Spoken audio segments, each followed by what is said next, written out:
ITI DK sir YouTube channel पर आप सभी प्रशिक्षणार्थियों का हार्दिक स्वागत है। आज दिनांक 1 मई 2024 से हमने सेल, राउरकेला स्टील प्लांट और RFCL, PGCIL और बार्क का स्किल टेस्ट का न्यू बैच स्टार्ट कर दिए हैं। न्यू बैच आज से स्टार्ट हो चुका है। कुछ स्टूडेंट हमारे पास आ चुके हैं और आज से हम स्किल टेस्ट स्टार्ट कर रहे हैं।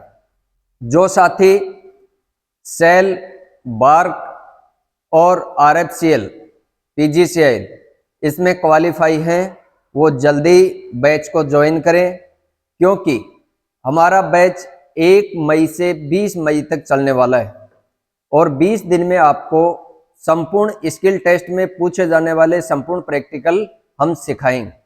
जो स्टूडेंट ज़्यादा लेट होता है उसको उतना ही ज़्यादा नुकसान है, क्योंकि इलेक्ट्रीशियन ट्रेड की ITI 2 वर्ष की होती है, संपूर्ण कोर्स 2 साल का होता है और उसमें से मुख्य मुख्य प्रैक्टिकल को छांटकर हमने उसको 20 दिन का शेड्यूल तैयार किया है। अगर वो 20 दिन भी कंप्लीट तैयारी नहीं करता है तो उसका संपूर्ण कोर्स नहीं हो पाता है।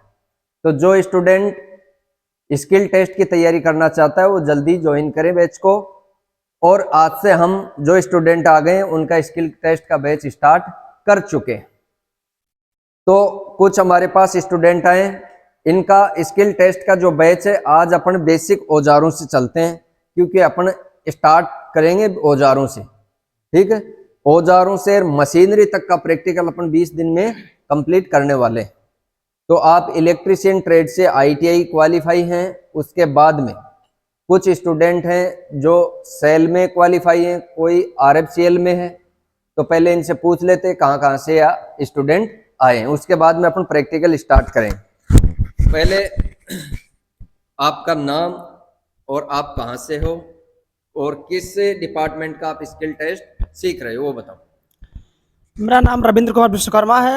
मैं मिर्ज़ापुर उत्तर प्रदेश का रहने वाला हूँ।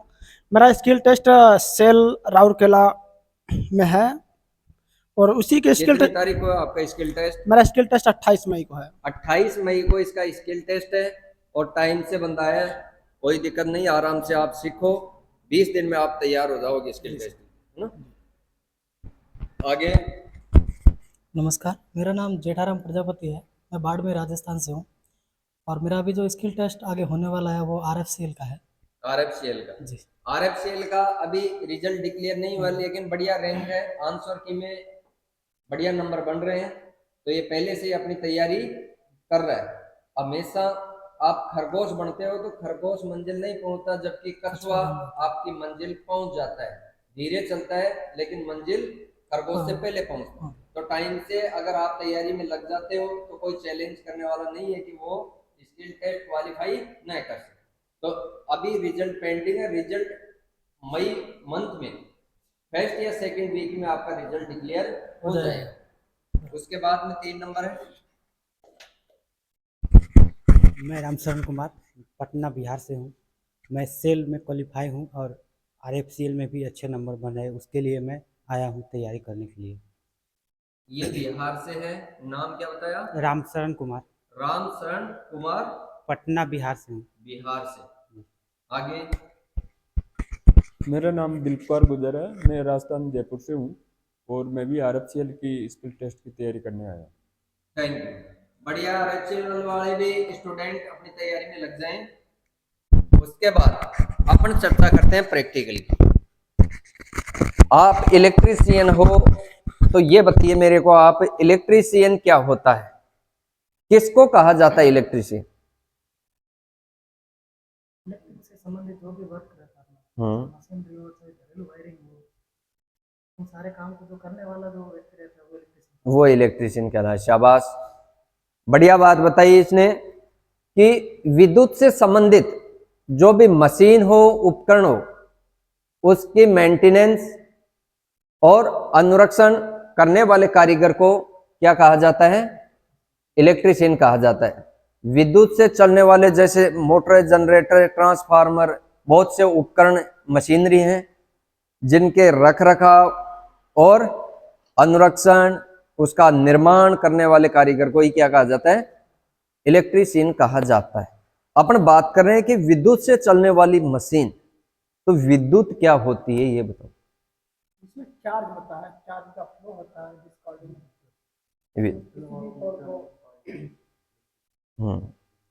विद्युत क्या है? एक प्रकार की ऊर्जा है।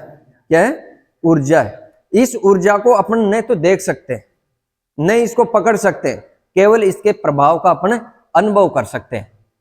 प्रभाव कौन कौन से हैं इलेक्ट्रिसिटी के? जैसे चुंबकीय प्रभाव हो गया, प्रकाशीय प्रभाव हो गया, रासायनिक प्रभाव हो गया, गैस आयनीकरण प्रभाव हो गया, ऐसे विद्युत के कई प्रभाव हैं। ठीक है। विद्युत अपने शरीर 90 वोल्ट से अधिक वोल्टेज अपने शरीर में जाते हैं तो एक विद्युत का झटका महसूस होता है, जबकि 90 वोल्ट से अधिक कम नहीं होते। तो विद्युत जो झटका लगता है वो हमारे शरीर के लिए हानिकारक है। क्यों है? क्योंकि अपन वोल्टेज के संपर्क में आते हैं तो अपने शरीर में भी क्या है? इलेक्ट्रॉन है। इलेक्ट्रॉन एक जगह से दूसरी जगह जाते हैं तो अपना क्या होता है? इसमें करंट फ्लो होने लग जाता है। तो करंट अपने शरीर से गुजरता है तो अपनी मांसपेशियां, जो रक्त की नलिकाएं होती हैं, वो आपस में क्या करती हैं? सिकुड़ जाती हैं, जिससे रक्त प्रवाह होना बंद हो जाता है, जिससे आदमी की मौत भी हो सकती है। इस दुर्घटना से बचने के लिए आपको पहले विद्युत संबंधित कार्य करने से पहले आपको कुछ सुरक्षा सावधानी रखनी चाहिए। दुर्घटना एक कारण से नहीं, बहुत कारण होते हैं दुर्घटना होने के।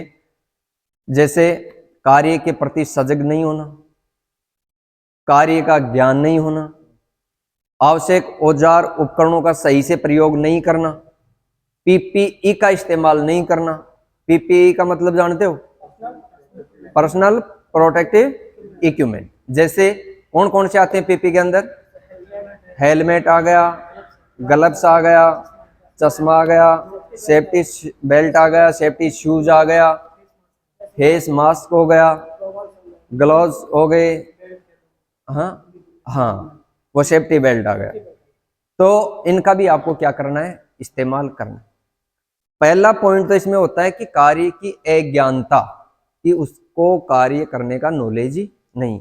आप स्किल टेस्ट की तैयारी करने आए हो तो आपको उसके संबंधित जो भी आपके जो इलेक्ट्रिकल मशीनें हैं, उपकरण हैं, उनके बारे में नॉलेज होना चाहिए। जिसका आपको नॉलेज नहीं है उससे छेड़खानी नहीं करनी। ठीक है। आप पूर्ण रूप से कोई भी, जैसे ट्रांसफार्मर है, इसके बारे में आपको नॉलेज नहीं है तो उसके बारे में मैं आपको पहले मैं बताऊंगा। उसका संपूर्ण नॉलेज लेने के बाद ही आपको क्या करना है? इसका कार्य करना है। इसका जैसे रख रखाव करना है, कि आपको कुछ भी करना हो, उसकी मेंटेनेंस वगैरह जो भी करना।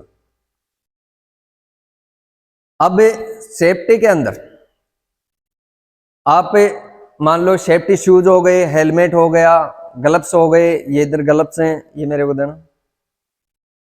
ग्लव्स का इस्तेमाल कब किया जाता है? जब आप कोई चालू लाइन पर काम कर रहे हो। कुछ परिस्थिति ऐसी होती है कि चालू लाइन पर भी आपको कार्य करना होता है। हेलमेट का क्या काम है कि कोई भी, जैसे इंडस्ट्रीज है, उसमें कोई भी उपकरण, जैसे पंखा है, अब इसका ये पता नहीं, इसका नट बोल्ट हमेशा आपको चेक करते रहना चाहिए। अब इसका नट बोल्ट अंदर से कट गया, पंखा हिलता है तो नट बोल्ट कट जाता है तो पंखा नीचे गिर जाता है। उससे बचने के लिए, पता नहीं वो कब गिर जाए, उससे बचने के लिए अपन क्या लगाते हैं? हेलमेट लगाते हैं। हेलमेट लगा हुआ है, ऊपर से पंखा गिर गया तो अपने सिर का बचाव हो सकता है। अब ये हैं ग्लव्स। ग्लव्स से अपन कोई भी नंगा वायर जिसमें इलेक्ट्रिसिटी फ्लो हो रही है, वो अपने हाथ को भी टच कर जाएगा तो भी अपन बच सकते हैं उससे। तो ये ग्लव्स पहन कर ही आपको क्या करना है? काम करना है। दूसरा, सेफ्टी शूज पहनना आपको।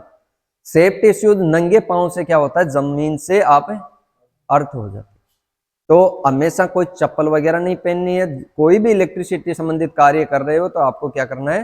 रबर के जूते पहनने, जिसको बोलते हैं अपन सेफ्टी शूज। और एक होता है कि आपको औजार कार्य के अनुसार औजारों का इस्तेमाल करना है।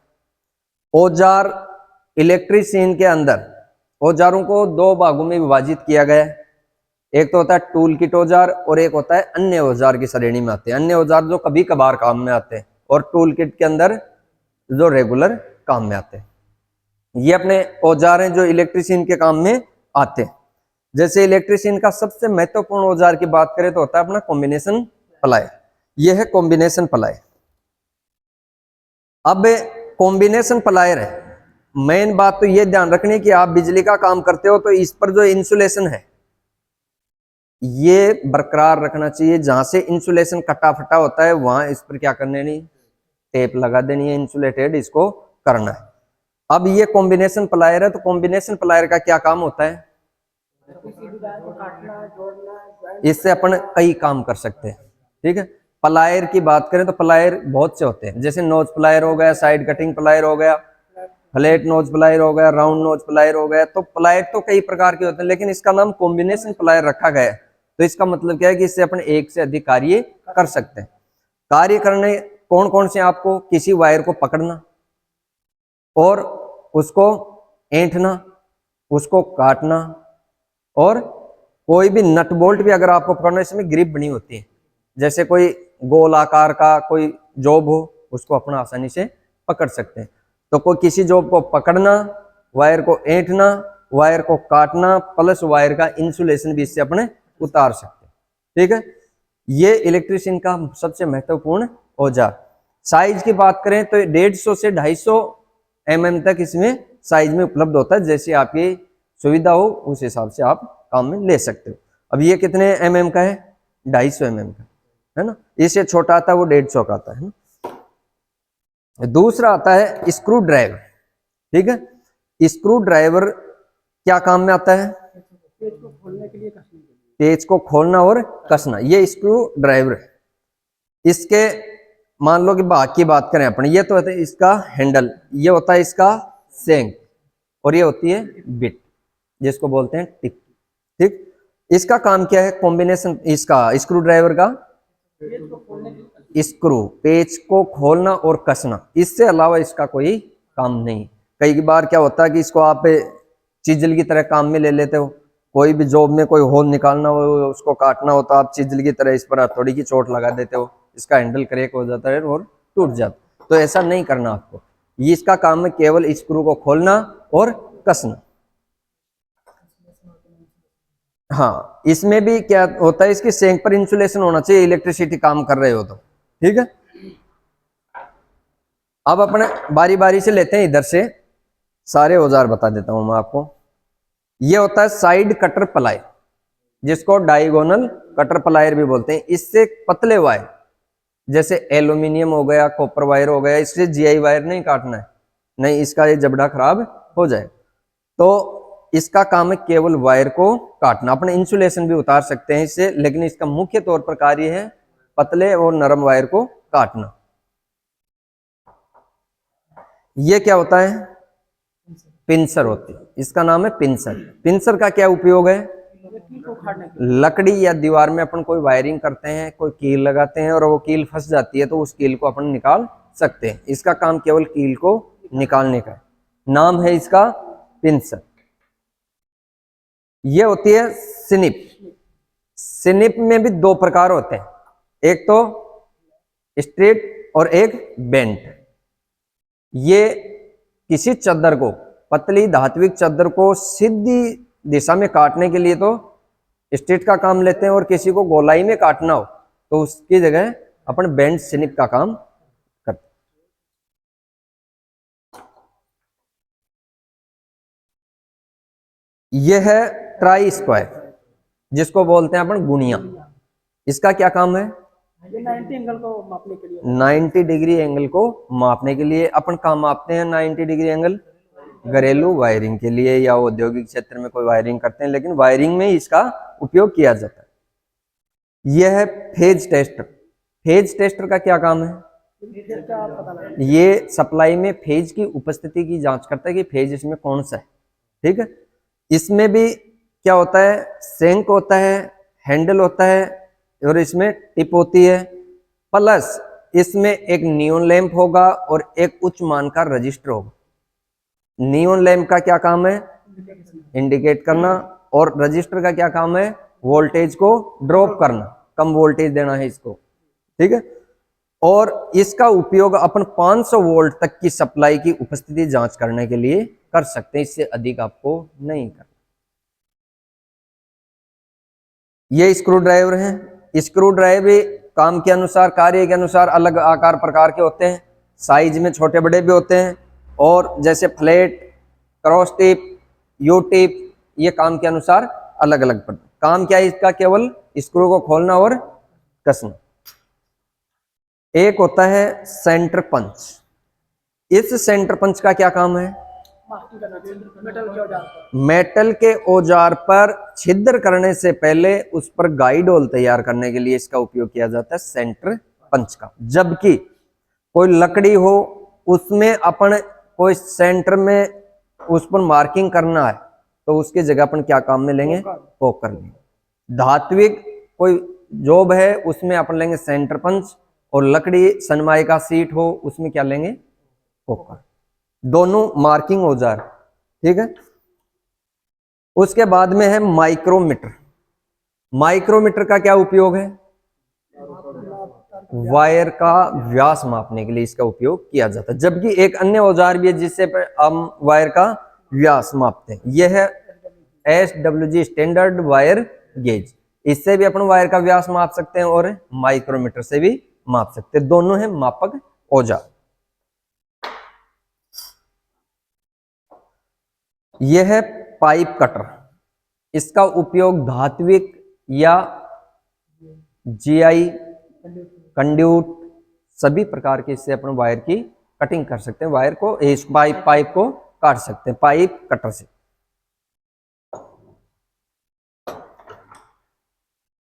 यह है प्लायर।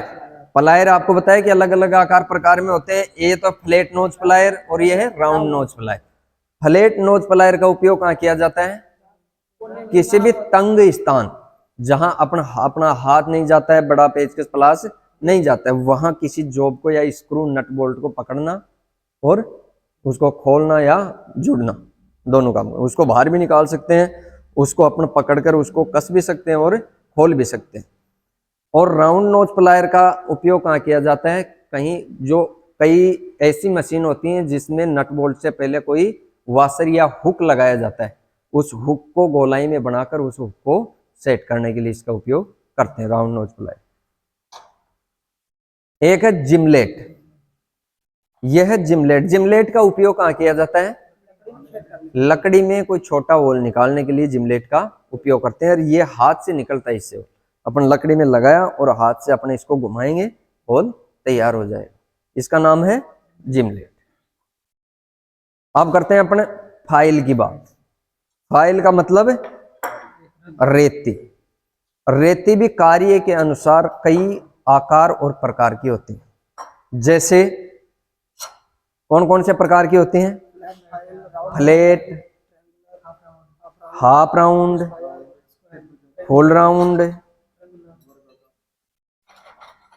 और ट्रायंगुलर। जैसे इसमें भी कई आकार प्रकार के, जैसे फ्लैट ले लिया आपने, हाफ राउंड ले लिया और राउंड ले लिया। इसमें भी second cut, double cut, cut के अनुसार भी आकार प्रकार अलग होता है। एक होती है रास्ट कट जिसमें मोटे दांते होते हैं, है ना, और एक होती है स्मूथ जिसके अंदर पतले दांते। ये हाफ राउंड है, आधी गोल है, आधी फ्लैट हो गई। ये पूरी राउंड है और ये दोनों साइड से क्या है? फ्लैट। इसका काम क्या है? इसका रेती का काम ही है जॉब को फिनिशिंग देना, ठीक है। अब जैसे कोई ऐसा जॉब हो जिसमें अंदर होल हो, उसको फिनिश करना हो तो क्या लेंगे? राउंड लेंगे। कोई ऐसा हो कि यू आकार में हो, उसको फिनिशिंग करने के लिए हाफ राउंड लेंगे। ऐसा कोई प्लेन जॉब हो, उसको अपन फिनिशिंग देनी है तो क्या लेंगे? फ्लैट लेंगे। और जॉब के अनुसार single cut, double cut, Rust cut, इनका उपयोग आपको करना है। अब बात करें अपन हैमर की। हैमर भी कार्य के अनुसार अलग आकार प्रकार के होते हैं। जैसे उधर से एक हैमर ले आओ। जैसे यह है बॉल पेन हैमर। ये कौन सा हैमर है? Straight peen hammer. और ये है कला हैमर। कला हैमर का उपयोग कहाँ किया जाता है? जॉब को ठोकने प्लस कील को निकालने के लिए। इस हैमर का नाम क्या है? Straight pin hammer. इसका उपयोग है छोटी जगह वो जहां बॉल पिन हैमर या भारी कोई हैमर की चोट लगना अनपॉसिबल हो, वहां अपना हल्की चोट से क्या करेंगे? स्ट्रेट पिन से ठोकेंगे। ये ball pin hammer. Ball pin hammer का भी क्या काम है? कील को ठोकने के लिए, चीजल को ठोकने के लिए। इससे अपने भारी चोट लगा सकते हैं, भारी होता है। ठीक है। अब आ गई आगे चीजल। चीजल भी दो प्रकार की होती हैं कार्य के अनुसार। जैसे एक होती है कोल्ड चीजल और एक होती है फर्मर चीजल। कोल्ड चीजल का उपयोग किसी धात्विक जॉब को काटने के लिए किया जाता है, जबकि फर्मर चीजल का कोई लकड़ी या सनमाई का शीट को काटने के लिए किया जाता है। इसका उपयोग लोहार खानों में ज्यादातर किया जाता है और इसमें बड़ई कारखानों में किया जाता है। ठीक है। अपने इलेक्ट्रिशियन की क्या काम में आती है कि अपने पास धात्विक जॉब भी होता है और लकड़ी का भी जॉब होता है। उनको दोनों को फिनिशिंग करने के लिए अपन दोनों का काम में यूज लेते हैं। एक तो है कोल्ड चीजल और एक होती है फर्मर चीजल। एक होती है इलेक्ट्रिशियन चाकू। इसका उपयोग कहाँ किया जाता है? इसका दो काम है। इसमें मुख्यतः दो ब्लेड आती हैं। एक तो आती है धार युक्त और एक आती है थोड़ी खुरदरी। इनका उपयोग कहाँ किया जाता है? धार युक्त से तो अपने वायर का इंसुलेशन छीलने के लिए, और जो खुरदरी आती है उससे इनेमल्ड जो कॉपर वायर होता है, इनेमल्ड कॉपर वायर का इस्तेमाल कहाँ किया जाता है? वाइंडिंग में। तो वाइंडिंग वायर का जहाँ कनेक्शन निकालते हैं वहां उसका इनेमल हटाने के लिए खुरदरी ब्लेड का और बाकी धारयुक्त जो ब्लेड होती है उसका उपयोग करते हैं अपने वायर का इंसुलेशन हटाने। इतनी बात समझ में आ गई। अगला औजार है अपना कॉपर बिट। इसका इस्तेमाल कहाँ किया जाता है? ये सोल्डरिंग में काम में आता है। पहले क्या होता था कि इलेक्ट्रिसिटी की कमी थी। आजकल तो अपने सोल्डर काम में लेते सोल्डरिंग आयरन, और इसको अपने पहले गर्म करते थे, गर्म करके इससे सोल्डर वायर पिघलाते थे और वो सोल्डर करते थे। इसका नाम है कॉपर बिट। ठीक है। आज अपने ज्यादातर काम में लेते हैं सोल्डरिंग आयरन। यह है soldering iron, electric soldering iron. बिजली से ये गर्म होता है। इसकी जो आगे की जो टिप होती है ये कॉपर की होती है, ये गर्म होती है। इसमें हीटिंग एलिमेंट होता है जो इससे जुड़ा होता है, और इससे अपन सोल्डर वायर पिघलाकर अपन सोल्डर करते हैं। जबकि पहले क्या होता था, सोल्डर ये कॉपर बिट से भी होता था, और एक सोल्डर और था जिसको अपन बोलते हैं कड़छी और मेल्टिंग पॉइंट। सोल्डर को इससे पिघलाते थे, और सोल्डर पिघलाने का एक औजार था ब्लो लैंप। ब्लो लैंप से क्या होता था, सोल्डर वायर को इसमें कड़छी में डालकर इस ब्लो लैंप को चालू करके उस सोल्डर वायर को पिघलाया जाता था और इसमें भर दिया जाता था। फिर क्या होता था कि केबल मोटे जॉइंट में ज्यादातर काम में लिया जाता है इसमें, और एक कड़छी के माध्यम से वहां से वो सोल्डर वायर पिघलाया हुआ सोल्डर वायर उस जॉइंट के ऊपर डाल देते तो वो जॉइंट बन जाता था। तो ये तो है ब्लो लैंप, और ये मेल्टिंग पॉइंट और कड़छी, इसको बोलते हैं ब्लो लैंप। इससे आगे वाला जो औजार है यह है चूड़ी काटने वाला। क्या बोलते हैं इसको? Die set. डाई सेट का उपयोग क्या किया जाता है? यह है, इसमें डाई अलग अलग माप की डाई होती हैं, और इस डाई को इस डाई सेट में फिक्स करके इसमें पाइप होते हैं ना, पाइप, उनमें चूड़ी काटने के लिए काम में लिया जाता है। चूड़ी क्यों काटी जाती है? दो पाइपों को आपस में जोड़ने के लिए। अगला जो औजार है यह है मेलेट। इसका उपयोग कहाँ किया जाता है? धात्विक चादरों, केसिंग, केपिंग, कंड्यूट पाइप को इधर उधर थोड़ा खिसकाने लिए, ठोकने के लिए। अगर वहां अपने ball pin hammer, cross pin hammer ये काम में लेते कि वो टूटने का खतरा होता है, इससे हल्की चोट लगती है। अगला जो औजार है यह है हैंड ड्रिल मशीन। इसका इस्तेमाल कहाँ किया जाता है? हाथ से किसी लकड़ी या कोई धात्विक पतली चादर में होल निकालने के लिए हैंड ड्रिल मशीन का उपयोग किया जाता है। एक होती है इलेक्ट्रिक ड्रिल मशीन। ये क्या है औजार? Hand vice. क्या है? Hand vice. Hand vice, pipe vice, bench vice, इनका उपयोग कहाँ किया जाता है? जॉब को पकड़ने के लिए, जकड़ने के लिए। ठीक है, अब ये है बेंच वाइस है, ये है हैंड वाइस। एक गोल आकार की ओर होती है, उसको बोलते हैं अपने पाइप वाइस।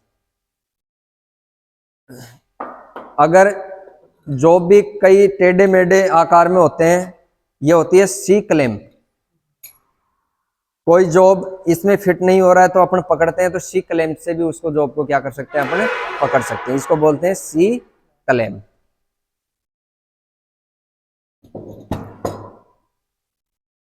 यह है ऑयल कैन। इसका इस्तेमाल कहाँ किया जाता है? मशीन के बेरिंग में ऑयल देने के लिए। इसमें मोबिल ऑयल डाला जाता है और इसकी जो ये टिप है मशीन के बेरिंग में लगाकर इसको क्या करते हैं? यहाँ इस हैंडल को दबाते हैं, तो इसमें आवश्यकता के अनुसार ये क्या है? ऑयल निकलता है। एक होता है ग्रीस गन। ये भी क्या होता है? मशीनों में बेरिंग में ग्रीस लगाने के लिए ग्रीस गन का इस्तेमाल किया जाता है। ये ग्रीस गन है, इसको अपने इसके अंदर ग्रीस, पहले ग्रीस भर दिया जाता है और पीछे से इसको बंद करके इससे अपन दबाएंगे इसके हैंडल को, तो ये क्या होगा? इधर से ग्रीस बाहर आ जाएगा और ये उस बेरिंग में चला जाएगा। ये क्या है? टेनन्स है, हेक्सा। हेक्सा। धात्विक जॉब को काटने के लिए हेक्सा का इस्तेमाल किया जाता है, लकड़ी के जॉब को काटने के लिए टेनन्सा या की होलसा। ठीक है, यह है हेक्सा। ये हेक्सा फ्रेम है, ये हेक्सा ब्लेड है। इससे अलावा कुछ औजार वहां हैं।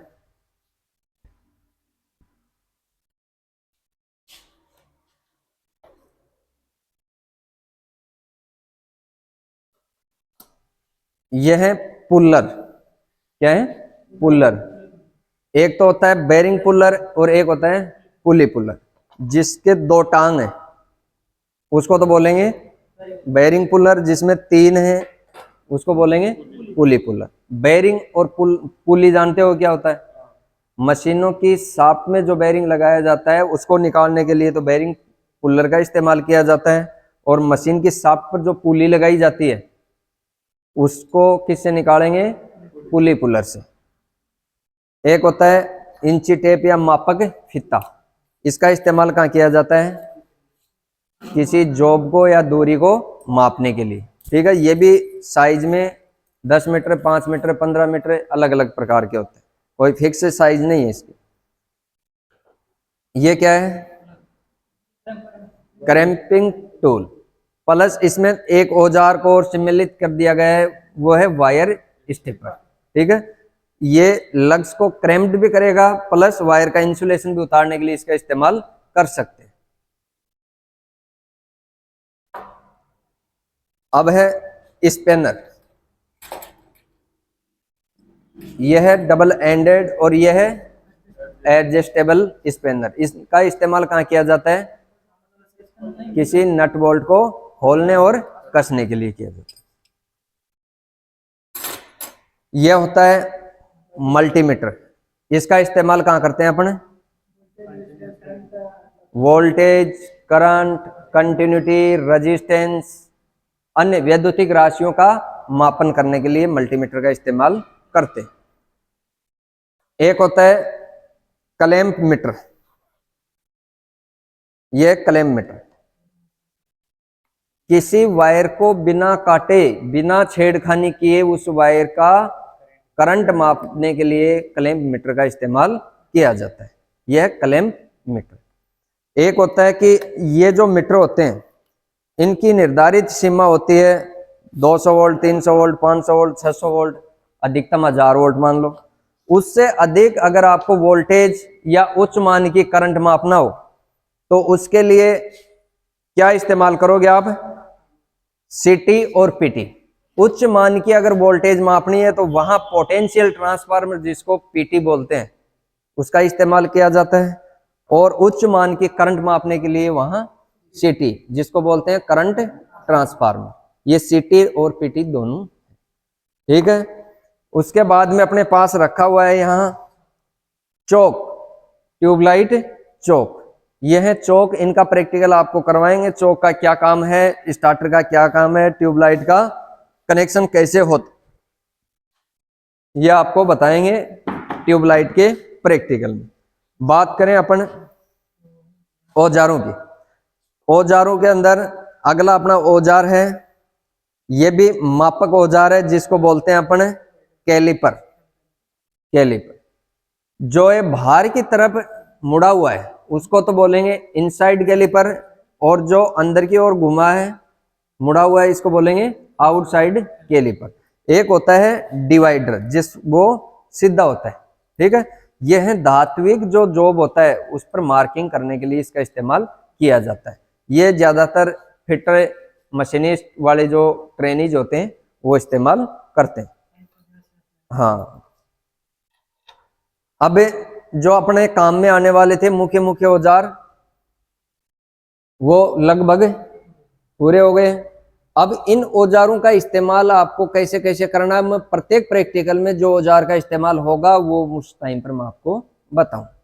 उसके बाद में अपन थोड़ी चर्चा कर लेते हैं वैद्युतिक मापक यंत्रों की। और वैद्युतिक मापक यंत्र कौन कौन से होते हैं, कौन सा मापक यंत्र क्या मापता है, वो अपन चर्चा करेंगे। वैद्युतिक मापक यंत्र भी दो प्रकार के होते हैं, moving coil, moving iron. Moving coil जो यंत्र होते हैं वो केवल डीसी सप्लाई का ही मापन करते हैं, जबकि मूविंग आयरन वाला एसी और डीसी दोनों का करता है। और इन मूविंग आयरन और मूविंग कॉइल को भी दो भागों में डिवाइड कर दिया है, एक तो एनालॉग और दूसरा डिजिटल। तो अपने पास कुछ डिजिटल मीटर भी हैं, कुछ एनालॉग भी। एनालॉग मीटर हैं जिनमें सुई होती है, डिजिटल में डायरेक्ट नंबरिंग सिस्टम होता है, ठीक है। ये मीटर है। अब ये वोल्ट मीटर है क्योंकि इसमें वी लिखा हुआ है और एसी का सिंबल है। अगर एसी का सिंबल नहीं हो तो मूविंग आयरन या मूविंग कॉइल का आपको सिंबल मिलेगा, उसके अनुसार आपको पहचान कर लेनी है कि ये मूविंग आयरन है या मूविंग कॉइल। ये मूविंग आयरन का सिंबल है। और मूविंग कॉइल की बात करें तो मूविंग कॉइल वाला उल्टा यू की तरह आता है, ठीक है। यहां मूविंग आयरन यंत्र भी है क्या? ये इसमें सिंबल देखो उल्टा यू है, ये मूविंग कॉइल का है, मूविंग आयरन का ये, ठीक है। दोनों का सिंबल अलग अलग है। अगर एसी और डीसी का सिंबल नहीं मिले तो आप मूविंग आयरन और मूविंग कॉइल का सिंबल देखकर आप पहचान कर सकते हैं और वैद्युतिक राशि का मापन कर सकते हैं। इसमें मीटर की बात करें, अपने पास वोल्ट मीटर है, ए मीटर है, एनर्जी मीटर है, वाट मीटर है, कोस फाई मीटर भी है और फ्रीक्वेंसी मीटर है। फ्रीक्वेंसी मीटर के बाद में अपने पास एनर्जी मीटर सिंगल फेज का भी है और 3 फेज का भी, और मिली वोल्ट मीटर भी है, ओम मीटर भी है। ये जो जिन जिन मीटरों का जहां इस्तेमाल होगा प्रैक्टिकल में उन इनके कनेक्शन और इसकी टेस्टिंग भी करना आपको बताएंगे आपको, है ना। इसके अलावा कुछ इक्विपमेंट्स पड़े हैं अपने पास, जैसे ये वेट स्टोन ब्रिज है, इस मल्टीमीटर को वहां रखो। ये वेट स्टोन ब्रिज है, इसका उपयोग कहाँ किया जाता है? अज्ञात प्रतिरोध मापने के लिए। ये वेरिएबल रेजिस्टेंस है, इनका इस्तेमाल कहाँ करते हैं? सर्किट के अंदर करंट के मान को कम ज्यादा करने के लिए। ज्यादा तो अपने निर्धारित करंट है, कैपेसिटी से ज्यादा नहीं कर सकते, लेकिन उसकी जो क्षमता होती है उससे कम कर सकते हैं और उसको वापस निर्धारित अधिकतम मान तक कर सकते हैं, ठीक है। ये अपने पास इंसुलेटर है जो वैद्युतिक जो लाइन होती है पारेषण, उत्पादन और वितरण, उनमें लगाए जाते हैं वैद्युतिक पोलों के अंदर, जो अलग अलग प्रकार के होते हैं। ये कौन सा है? डिस्क है। ये कौन सा है? स्टे इंसुलेटर है। ये पिन इंसुलेटर है। पिन इंसुलेटर भी ये 2-3 प्रकार के हैं, हाई HT और LT लाइन के। ये होता है शेकल, ये होता है पिन, ये होता है डिस्क और ये होता है स्टे। ठीक है, ये अपने पास ICDP और ICTP स्विच रखे हुए हैं। ICDP और ICTP का मतलब है iron clad double pole iron triple pole switch. ये ट्रांसफार्मर है अपने पास, सिंगल फेज ट्रांसफार्मर है, वो 3 फेज का है। इसके बाद में स्टेबलाइजर हैं और बाकी ये स्टार्टर हैं अपने पास मोटरों के। अगर DC मोटरों की बात करें अपन तो 2 पॉइंट, 3 पॉइंट और 4 पॉइंट स्टार्टर है। ये है इन्वर्टर, ये भी आपको प्रैक्टिकल करवाएंगे इसका इन्वर्टर का भी।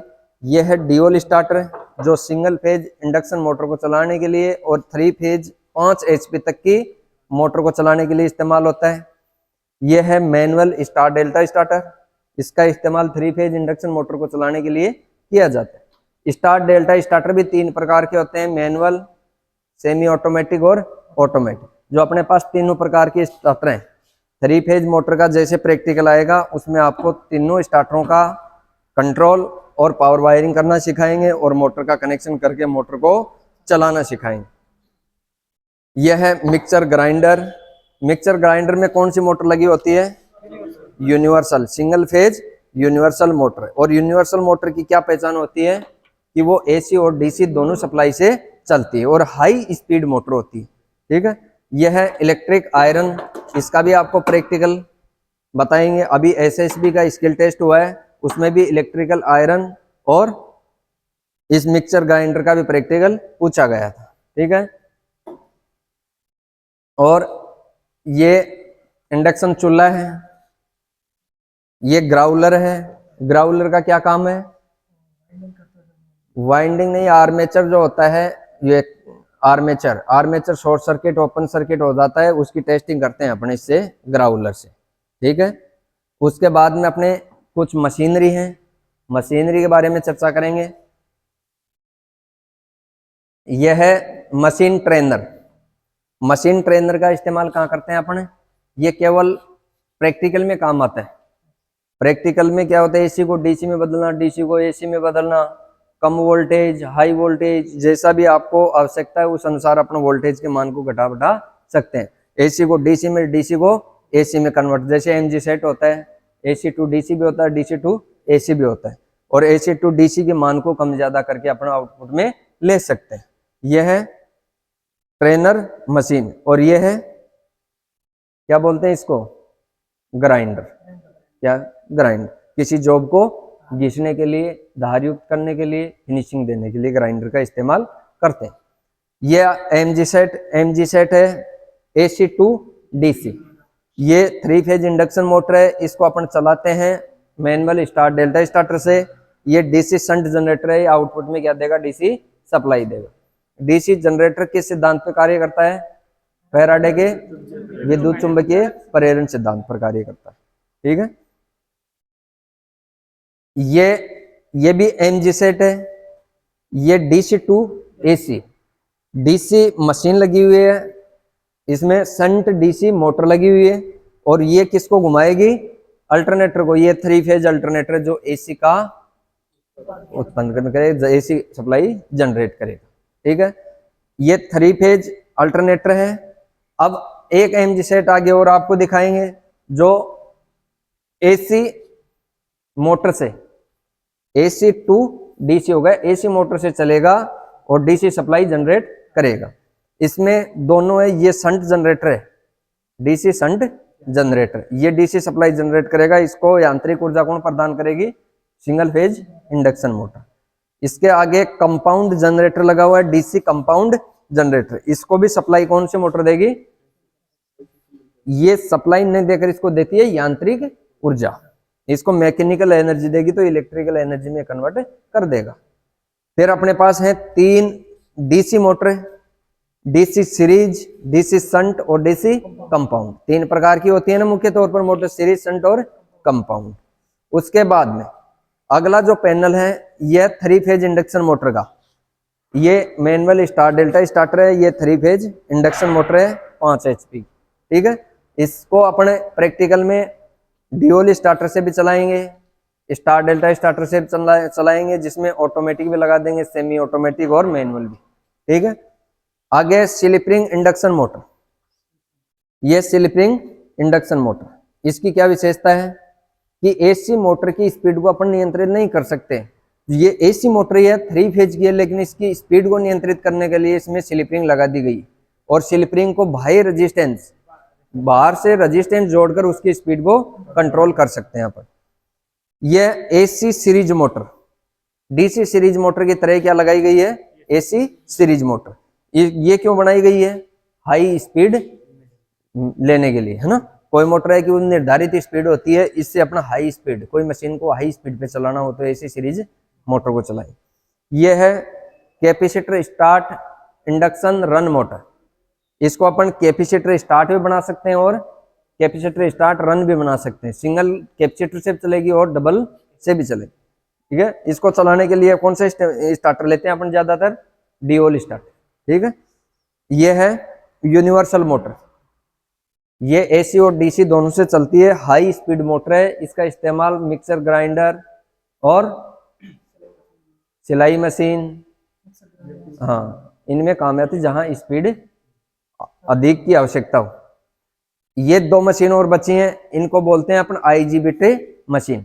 आईजीबीटी का मतलब है कि अपन एसी या डीसी मशीन की स्पीड को कंट्रोल करने के लिए, घटाने बढ़ाने के लिए अपन रेजिस्टेंस लगाते हैं, लेकिन इनमें रेजिस्टेंस लगाने की जरूरत नहीं है। इसमें सारा सिस्टम क्या होगा, इलेक्ट्रॉनिक परिपथ तैयार करके इसकी स्पीड को कंट्रोल किया जाता है, तो इनको बोलते हैं आईजीबीटी। यह आईजीबीटी थायरिस्टर डीसी मशीन और यह है IGBT thyristor AC machine. AC machine का भी कंट्रोल पैनल इलेक्ट्रॉनिक बना दिया और एसी मशीन का, डीसी का भी बना दिया और एसी का भी बना दिया। इससे अलावा अपने पास जो कंट्रोल पैनल है, इनमें ये लोड बैंक है। लोड के मान को इनका इस्तेमाल कहाँ किया जाता है, जैसे बैटरी चार्जिंग परिपथ बनाना हो, 3 प्रकार से अपने बैटरी चार्जिंग, स्थिर करंट, स्थिर वोल्टेज और ट्रिकल चार्जिंग। इनके लिए या कोई भी मशीन का लोड को घटाना बढ़ाना हो तो ये होता है लोड बैंक। इसमें ये लैंप जुड़े होते हैं, आप 100 वाट का डालो, 200 वाट का डालो, 400 वाट का डालो और लोड के मान को घटा बढ़ाकर अपन मशीन की दक्षता वगैरह माप सकते हैं, ठीक है। और ये अपने ओवन, इसका इस्तेमाल कहाँ किया जाता है, कुकिंग, भोजन को गर्म रखने के लिए क्या काम में लेते हैं, ओवन का। यह है ओवन, इसका भी आपको बेसिक प्रैक्टिकल बताएंगे ना। यह है ऑयल टेस्टिंग किट, इससे अपन ट्रांसफार्मर ऑयल की डाइलेक्ट्रिक स्ट्रेंथ टेस्ट करके उस ऑयल का पता लगाना है कि ये ऑयल काम योग्य है या नहीं। ऑयल टेस्टिंग किट, जैसे ऑयल की बीडीवी टेस्ट करते हैं, ब्रेकडाउन टेस्ट, वोल्टेज टेस्ट, ठीक है। ये स्टार्टर का पैनल है, ये मैनुअली स्टार्ट डेल्टा जो पैनल पे लगे हुए हैं वो, ठीक है। उसके अलावा अपने पास सामान ये यहाँ अल्टरनेटर रखा हुआ है, कूलर रखा हुआ है, फ्रीज रखा हुआ है और ये चेंज और स्विच है 3 फेज का, इसको भी आपको बताएंगे आईसीटीपी वाला, ठीक है। इसमें फेज न्यूट्रल की कैसे पहचान करनी है आपको, और 3 फेज सिस्टम 4 तार प्रणाली होती है, जैसे 3 वायर फेज के और 1 वायर न्यूट्रल का होता है। उसमें फेज कौन से हैं, न्यूट्रल कौन सा है, लाइन वोल्टेज कैसे मापी जाती है, फेज वोल्टेज का मापन कैसे किया जाता है, ये सारा प्रैक्टिकल जो अपनी जो शेड्यूल के अंदर है वो बिल्कुल सीनियरिटी से अपने करेंगे। सीरियल वाइज 1 नंबर से अपने शेड्यूल में 60 प्रैक्टिकल है, प्रत्येक प्रैक्टिकल हम पर डे 4 प्रैक्टिकल आपको सीखने, ठीक है। और सीखने प्रत्येक प्रैक्टिकल के हम आप तक वीडियो पहुंचाने की कोशिश करेंगे। और जो स्टूडेंट स्किल टेस्ट की तैयारी करना चाहता है तो जल्दी वो ज्वाइन करे बैच को, और लेट नहीं करें क्योंकि ये बैच 20 मई को संपूर्ण हो जाएगा।